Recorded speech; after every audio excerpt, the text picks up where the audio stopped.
for this week, we're starting by talking about Better Man, the Robbie Williams biopic. And Todd's going to start us off on this one.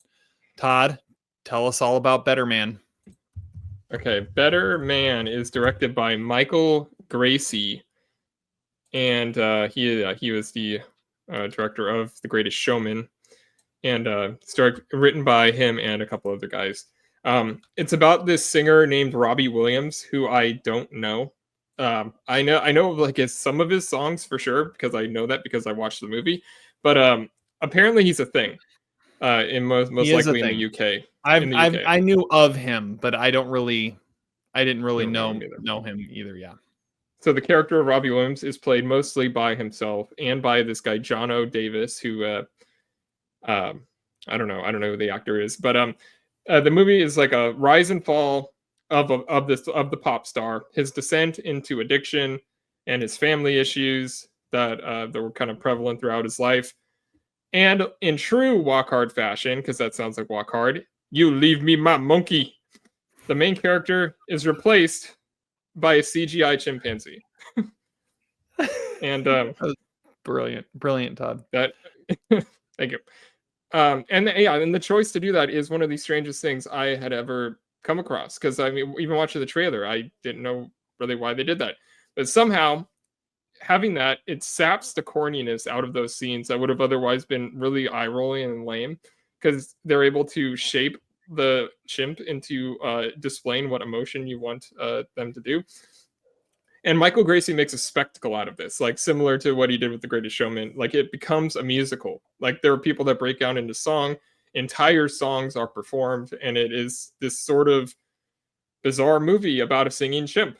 And but the movie covers childhood through like current times, and it's really rushed too. It's like a mini series worth of content rushed, because with the detail they go into, it should have been way longer, but it's paced so frantically and covers every subject under the sun in like what your quest for fame looks like and what that does to you. And there's some really interesting visual flourishes, and even though I don't really understand them, I was kind of in awe of them. Like, I mean, I get the addiction demons like coming out and messing with your mind and stuff, but there's like a full-on gladiator-esque battle with them in the middle of a big performance that was just truly bizarre. And but honestly, they were the kind of the best visuals I've seen in any movie from 2024. Like I think it probably should win the Oscar. I don't know if it's going to get nominated though. I feel like also Robbie Williams never has to make another music video because all of his songs are performed in music video fashion in this movie. But the monkey gimmick thing stops being a gimmick at some point, probably like 2 or 3 scenes in, and is just sort of the thing at that point. And somehow it makes sense, because he is such an unlikable person that seeing like a human in his skin would have been incredibly annoying, and probably taken our Merlot awards at the end of the year, because he's so bad and such an asshole to everybody. But it is trying to say something about like entertainers are all like circus performers or something, and that's how he sees himself. And he has a voiceover like in parts, and he kind of says that. But I was on the fence for a good portion of this, but I was just constantly surprised by how deep and how committed it was to what it was doing, that I couldn't help but give it 3 stars. Yeah, I'm going to take it a step further. I'm at 3.5. I love this movie. And for everything that you said, like it shouldn't work to CGI your lead in a music biopic, but it totally does. And yeah, I know of Robbie Williams. And like you said, I recognize a couple of the songs. He's a huge thing in England. I know that. I recognize some stuff that popped up that was like visuals of what he looked like in different music videos that he's had. But yeah, the chimp kind of made it all work in some weird way that you don't expect, because you don't have to worry about what the guy is gonna sound like or what he's gonna do being the guy. Robbie Williams was able to play himself in chimp form. Like it was his voice. I think that's what it was. I think it was his voice, and someone else did the had to do the motion capture. That had to be what happened. And it works. And like you said, it takes all the cheesiness out of some of those scenes. And yeah, it follows the walk hard blueprint of what biopics are. But it works because like you said, to quote another movie we just watched, he's kind of an asshole, Bob. And that's because that's just who he is. And but you can't help but like feel for him at the same time. I don't know. I just was completely charmed by it, and kind of like the same place you were. It shouldn't work, but it totally does. And it is a spectacle, and the music that it uses is so catchy and awesome. And yeah, I loved it. Now, one thing I did notice, so I'm walking down the hallway to get to my movie, and you're walking past all the other doors to all the other movies, and I realize as I hear a song being performed out of one of the doors, I'm like, was that a Wicked song? No, that might have been a Bob Dylan. No, that wasn't Bob Dylan. Was that? Oh no, that was from Mufasa. Like, there are so many musicals right now. You've got Wicked, you've got A Complete Unknown, you got Mufasa, you've got Better Man.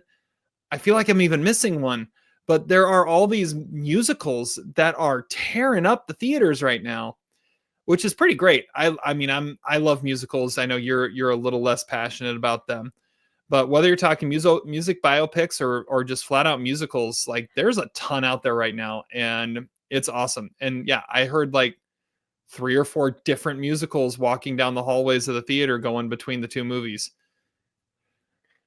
I mean, and they all wait till this time a year, like Christmas, to put out the musicals for some reason. I don't really get that. Even though last year it didn't work, like The Color Purple completely flopped, which I mean, I don't know. I don't understand the strategy, but yeah, there are a lot out there right now. Well, there's not really a Color Purple type movie this year though. Like that was kind of more of it was a musical, but it was an adult musical. Like Wicked is for everybody, and I guess maybe A Complete Unknown, but it's also a biopic. Then you got the Disney musical. I don't know. Oh, Moana 2. Moana 2 is out there still too. So you could run across that one as well. Like there's a ton. Mm-hmm. I'm glad you like Better Man. I was slightly concerned for a second, but well, I mean, there are times when I was just like, I don't know. I mean, because especially early on, I was like, I don't really need all this stuff with him as a kid, but it covers so much ground. That's why I said it should have been a miniseries. But I mean, if it would have started a little later, it may have tightened up and been like a really great movie. But instead, it's just like it's a fascinating movie to watch. yeah, it's like I loved it. It potentially would be like competing for a top 10 spot, but there's some stuff that's like, okay, you need to go quite as far out there. Like there's a sequence with him in the car that transitions into water, and I'm like, what actually just happened? Yeah. There's little things like that. Like you said, the gladiator part, I kind of dug that. I thought that was really cool. But yeah, the visuals are great though. Like the monkey looks awesome. It's like part Caesar, part Gollum, but also kind of looks like Robbie Williams. Yeah. So, all right. Well, it's twice approved. I haven't heard anything from Zach if he's seen it, or Adam. But go see this one. It's a little harder to find, but go find it. It's out there. See Better Man. Whether you know anything about Robbie Williams or not, if you like good music and you like a good story about the struggle of an artist, it is a little more conventional, but at the same time, he's a monkey.